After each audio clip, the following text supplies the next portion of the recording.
It was a quiet Sunday afternoon on the highway outside a small town. The rumble of motorcycle engines echoed in the distance as a group of bikers cruised along the dusty road. They were members of a brotherhood known for charity rides and helping struggling families, men with rough looks but hearts of gold. The leader, Jack Iron Bear Matthews, had just called for a pit stop at a roadside diner when something unexpected happened. As they parked their bikes and began stretching their legs, a tiny voice broke through the sound of revving engines and laughter. "Uncle, please help my mommy!" The bikers turned, confused as a little girl, maybe 7 years old, wearing torn shoes and holding a small teddy bear, ran straight into Jack's arms. She was trembling, her face streaked with tears and dust. Her small hands clutched his leather jacket so tightly that her knuckles turned white. Jack knelt down, concern softening his hardened face. "What's wrong, sweetheart?" he asked gently. The girl pointed down the road toward an old trailer park. "Uncle hit Mommy, he's hurting her again."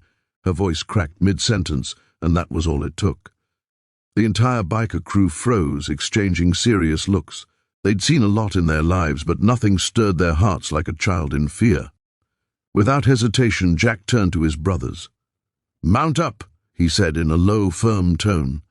The engines roared back to life, and within seconds, a convoy of roaring machines sped toward the trailer park. The little girl, whose name they soon learned was Lily, rode safely on Jack's bike, holding on tight as the world blurred around her. When they arrived, the scene was exactly what they feared. A man, drunk and furious, was yelling at a woman in front of a small, beaten-down trailer. The woman, Lily's mother, was cowering near the door, holding her arm protectively over her face. Jack cut his engine and stepped off the bike.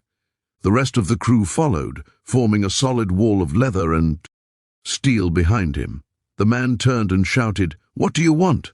He stumbled forward, reeking of alcohol, his fists clenched. Jack didn't say a word at first. He simply removed his sunglasses, revealing eyes that burned with anger and purpose. "You lay a hand on her again," Jack said slowly, "and you'll answer to all of us." The man sneered, trying to act brave. "You think you can tell me what to do? This is my house," he spat. But before he could take another step, one of the bikers, a massive man nicknamed Diesel, stepped forward and grabbed his wrist mid-air.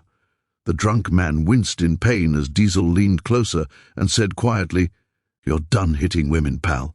Done." They didn't hurt him, but they made sure he understood the weight of his actions.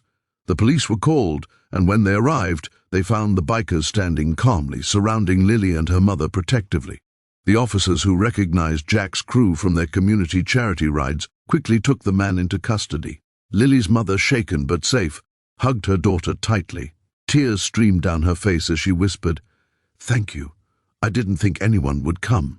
Jack smiled faintly and said, "You don't have to thank us, ma'am. You just take care of her now." But the story didn't end there. The bikers helped Lily's mother find a safe shelter that same night. They gathered funds to get her a small apartment and even fixed her broken car so she could start working again. Over the next few weeks, they checked in regularly, making sure she and Lily were truly safe and rebuilding their lives. One day, months later, Jack received a letter. It was from Lily. In messy, childlike handwriting, she had written, "Dear Uncle Jack, thank you for saving my mommy. When I grow up, I want to help people like you do." Jack read the letter in silence, his rough hands trembling slightly. He placed it in his jacket pocket, right next to his heart, and rode off into the sunset with his brothers beside.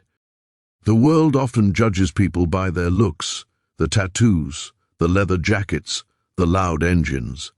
But that day, a frightened little girl discovered what true heroes look like. They don't always wear badges or capes. Sometimes they ride motorcycles, guided not by rules but by compassion and courage. That night, as the bikers rode down the highway under the glowing sky, their engines sang a song of justice, fast, fierce, and pure. Because in their world, no child's cry goes unheard, and no mother stands alone. Moral, real strength isn't in your fists, it's in your heart. The bravest people are those who protect the weak, even when no one's watching.